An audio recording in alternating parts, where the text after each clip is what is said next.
Hello everyone, come back again with us. Welcome to the Moto Stylish channel. Today we will introduce the Honda XL750 Transalp 2023. It's been 10 years since Honda discontinued the last Transalp after a quarter of a century building a mid-range adventure bike with that name. For 2023, the Transalp is back, and unlike its slightly mellow predecessor, the specs on paper of the new motor provide everything it needs to dominate its category. There's no better way to track changes in how the adventure bike market has evolved over the last few decades than to track how Transalp is mutating.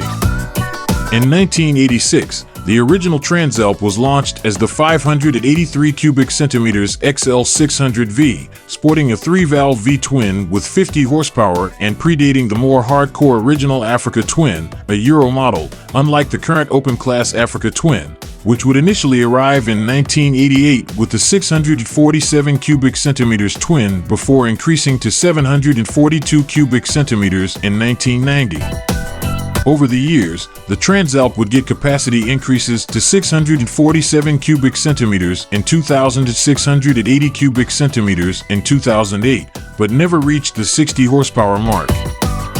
Fast forward to today, and the Transalp is brought back to life, this time with the Unicam 755 cubic centimeters 4-valve per cylinder parallel twin that debuted a few weeks ago in the CB750 Hornet. Now called the XL750, the Transalp delivers the same 91 horsepower as the Hornet, which is about 50% more powerful than its predecessor could achieve. However, it is still a stepping stone to the open-class Africa Twin, which is now a 1,084 cubic centimeters 101 horsepower engine. The Unicam engine follows the template of the current Africa Twin, borrowing a cam system that proved itself in competition on the CRF 450 or motocross bike. The single camshaft acts directly on the intake valves and opens the exhaust valves through the rockers, with the aim of creating a lighter and more compact engine while retaining the high revability and high power of the DOHC design.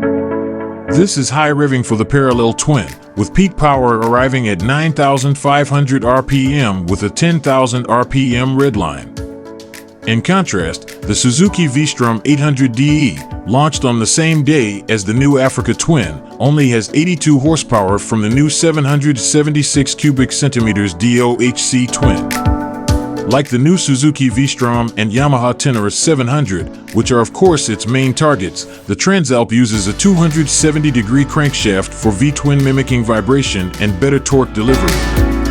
The 46mm ride-by-wire throttle body enables 5 ride modes, each incorporating different settings for throttle and engine power maps, engine braking, traction control, and wheelie control.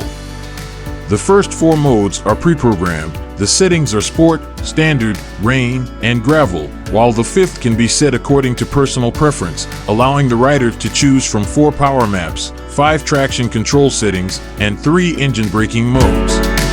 On board, there's the same TFT color dashboard that appeared on the CB750 Hornet, incorporating Bluetooth connectivity for phones and, when coupled to a headset, a voice control system for Android to manage calls, messages, music, and navigation.